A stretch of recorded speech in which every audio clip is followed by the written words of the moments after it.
Selamat datang di YouTube channel Program Studi Doktor Ilmu Hukum Fakultas Hukum Universitas Trisakti. Kali ini bersama dengan saya Faisal Riza, kita di dalam episode kali ini akan membahas mengenai isu-isu aktual hukum ketenagakerjaan.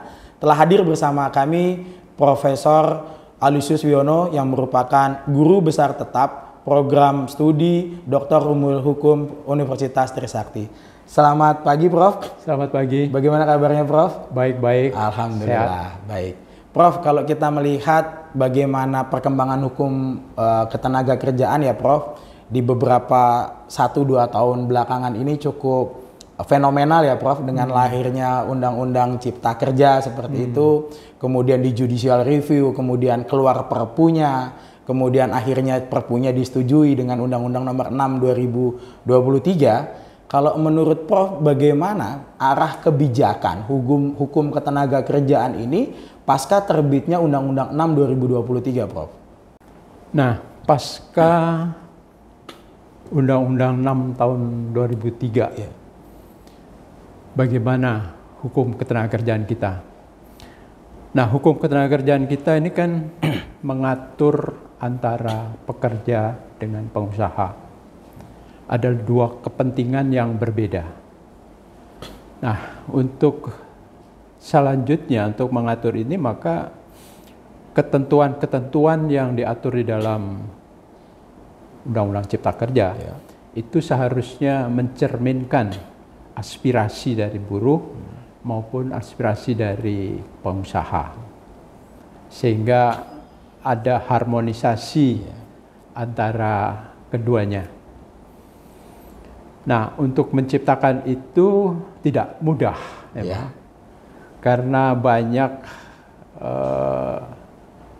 kepentingan-kepentingan yang tumpang tindih antara buruh dan pengusaha. Dan pemerintah di sini kan mengupayakan supaya buruh dan pengusaha itu mencapai suatu semacam hubungan industrial yang harmonis. Nah, saya kira itu arah yang harus ditempuh oleh peraturan perundang-undangan kita.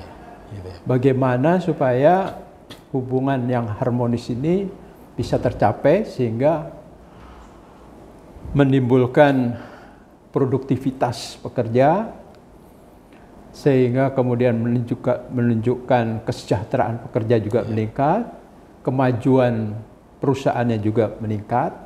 Itulah yang akan dicapai. Sasarannya ke sana.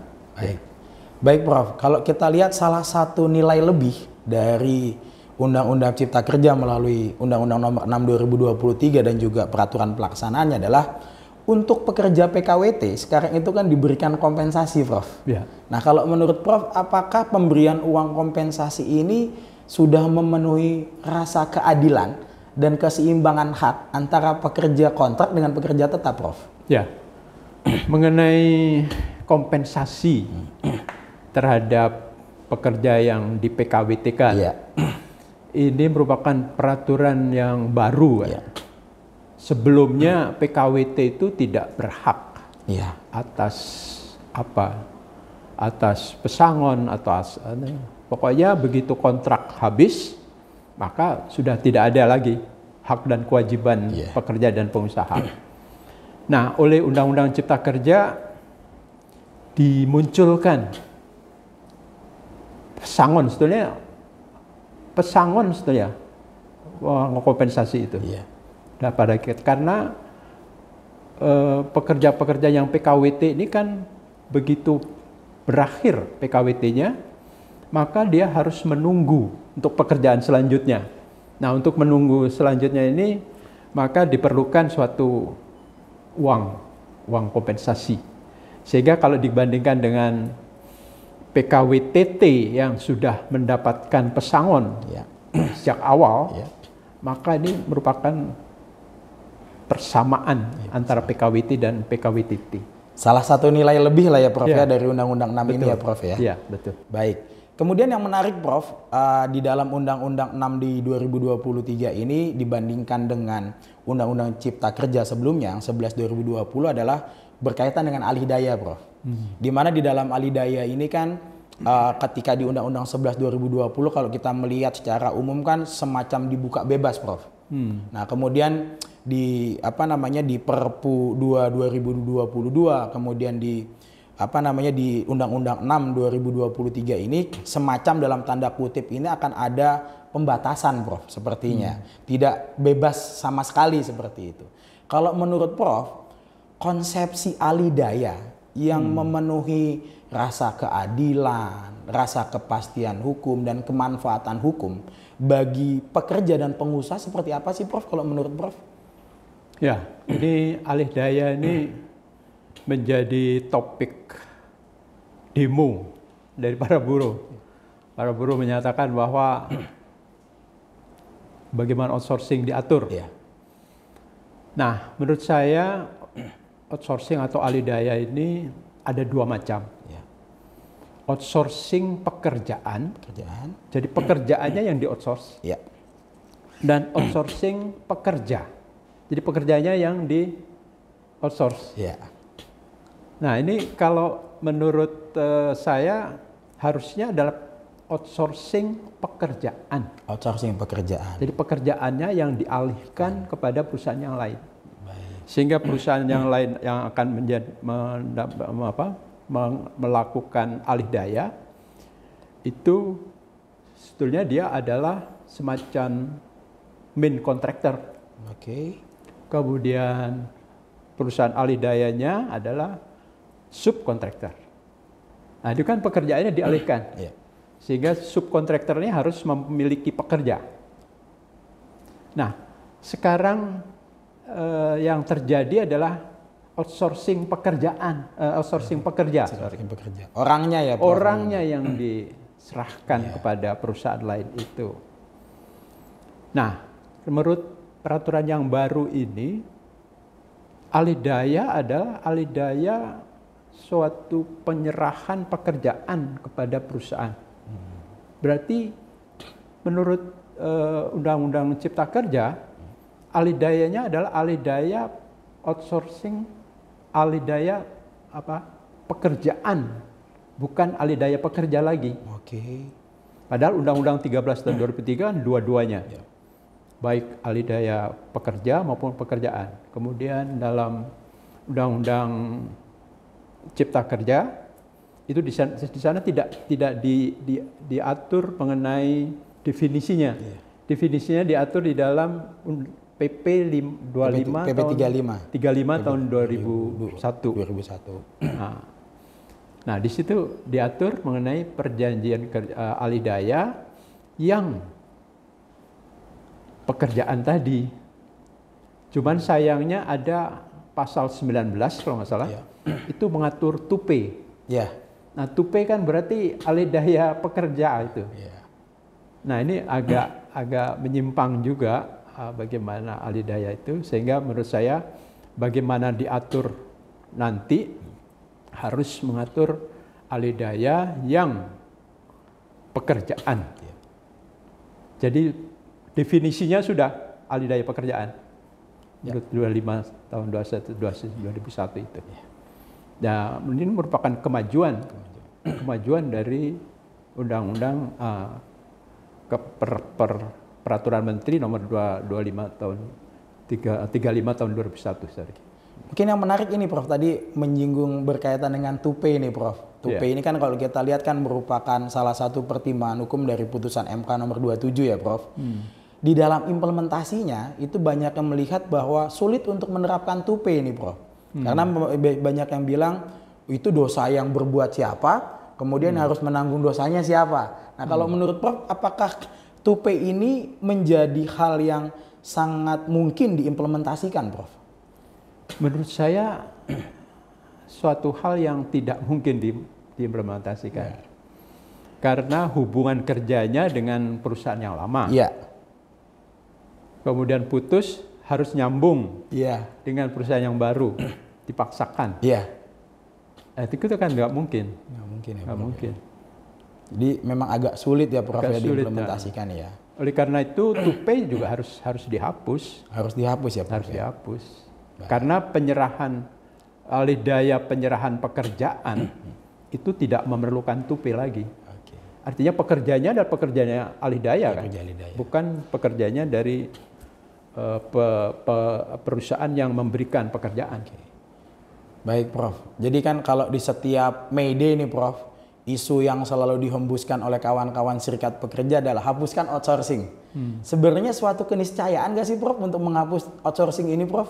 Ya nggak mungkin. Nggak mungkin ya Nggak Prof mungkin ya? menghapus outsourcing. Outsourcing bisa dilakukan sepanjang outsourcing itu adalah penyerahan pekerjaan. Oke. Jadi perusahaan itu menerima pekerjaan dan dilakukan, kemudian merekrut pekerja outsourcing, ya itu adalah pekerja biasa. Baik Prof. Ya. Kemudian ada hal yang menarik juga nih Prof di dalam Undang-Undang 6 adalah berkaitan dengan reformulasi upah minimum nih Prof. Banyak kawan-kawan itu selalu kawan-kawan serikat utamanya itu adalah menolak berkaitan dengan formulasi upah minimum nih nantinya. Kalau menurut Prof, bagaimana sih Prof konsepsi idealnya pengaturan formulasi upah minimum Prof yang memenuhi rasa keadilan bagi pekerja maupun pengusaha dan juga bahwa upah ini kemudian bisa menjamin produktivitas dan juga kelangsungan perusahaan Prof. Ya, nah ini jadi isu juga dalam demo-demo itu, upah minimum. Artinya setiap ada penetapan baru tentang upah minimum, pasti ada demo. Iya. Jadi pekerjanya mengatakan bahwa kenaikan upah minimum kurang, kecil, sedangkan pengusahanya terlalu kebesaran. Iya. Nah, itu kan selalu itu. Nah, harusnya formula untuk menetapkan upah minimum itu harus konstan begitu ya. Konstan ya Prof ya. Bukan diserahkan kepada masing-masing pihak. Silakan buruh survei mengenai kebutuhan hidup minimum. Iya. Kemudian Apindo diserahkan survei, kemudian kalau dikait-kaitkan nggak mungkin mendapatkan. Nilainya nggak sama ya Prof ya. Oleh karena itu harus ada semacam standar formula yang dijadikan dasar untuk menghitung upah minimum. Nah, dalam ketentuan Undang-Undang Cipta Kerja yang baru,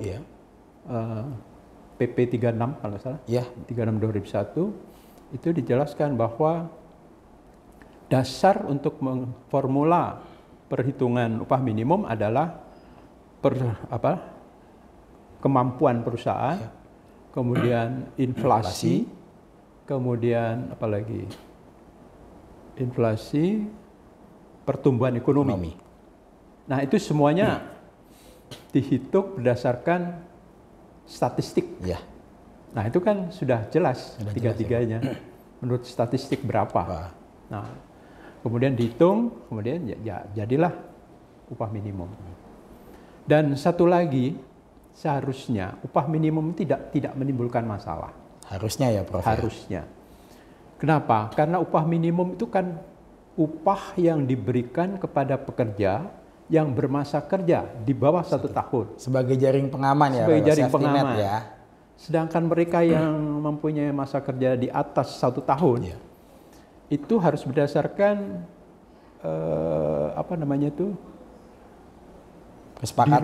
dirundingkan antara pekerja dengan pengusaha atau berdasarkan struktur skala upah. Jadi perusahaan harus memiliki struktur skala upah. Hanya sayangnya dalam Undang PP 36 itu tidak ada sanksinya. Ada kewajiban membuat struktur skala upah, tapi sanksinya adalah sanksi administratif. Bukan sanksi pidana. Nah, kalau menurut saya itu ditingkatkan saja sanksinya ya Prof. Sanksinya dari administratif ke pidana. Kalau pidana saya kira akan lebih efektif. Sehingga upah minimum tidak menjadi persoalan. Karena upah minimum hanya mereka yang bermasa kerja di bawah 1 tahun kan. Nggak masalah. Jadi akan lebih efektif kalau sanksinya ditingkatkan ya Prof, menjadi pidana khusus ketenaga kerjaan ya Prof. Memang kalau kita lihat kesadaran hukum masyarakat kita ini masih relatif dibilang rendah ya Prof ya. Akan lebih takut atau akan lebih efektif kalau kemudian diberikan sanksi ya Prof ya. Iya, betul. Baik. Yang terakhir ini Prof adalah kalau kita lihat kan hukum Undang-Undang 6 2023 ini kan hukum materialnya nih Prof. Tapi yang menarik adalah undang-undang formilnya, Undang-Undang 2 2004-nya ini kan belum direvisi nih Prof. Kira-kira menurut Prof, apa-apa aja sih ini yang perlu direvisi dan disinkronisasi dengan dengan Undang-Undang 6 terutama berkaitan dengan yang ada di Undang-Undang 2-nya nih Prof, seperti itu. Karena ketika Undang-Undang 2 dibentuk itu kan masih menggunakannya kan hukum materialnya sebenarnya Undang-Undang 2257 Prof waktu itu Prof, belum Undang-Undang 13 juga seperti itu. Bagaimana menurut Prof?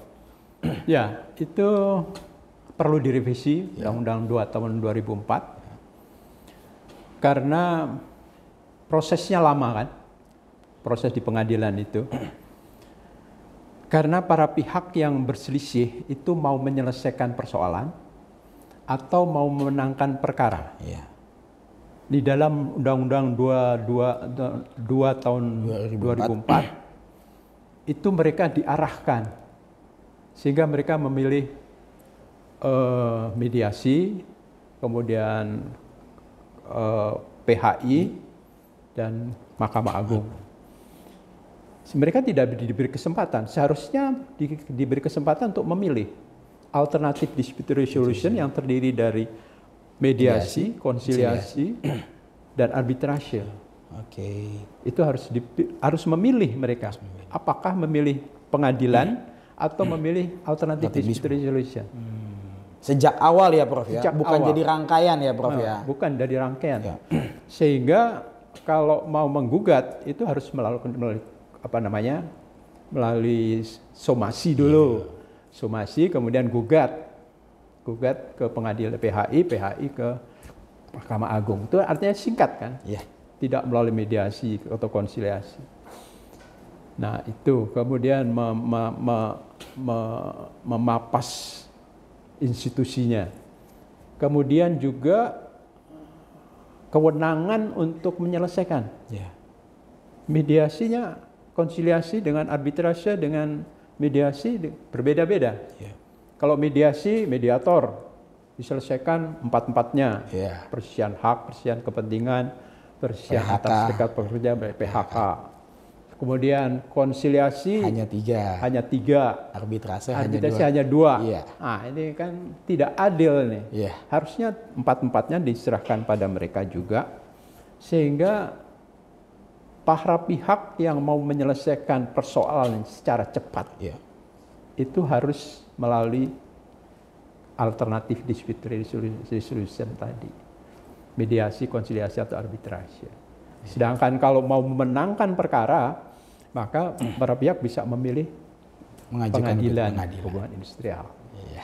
Demikian saya kira harus dirubah. Terima kasih Prof. Aloysius Wiono atas pencerahannya. Semoga apa yang kita diskusikan pagi hari ini bisa mencerahkan bagi para sobat dokter ilmu hukum dimanapun berada, bisa menambah pengetahuan, menambah cakrawala pemikiran bagi para sobat dokter ilmu hukum di seluruh Indonesia. Demikian diskusi kita pada pagi hari ini. Kurang lebihnya mohon maaf. Wassalamualaikum warahmatullahi wabarakatuh. Waalaikumsalam.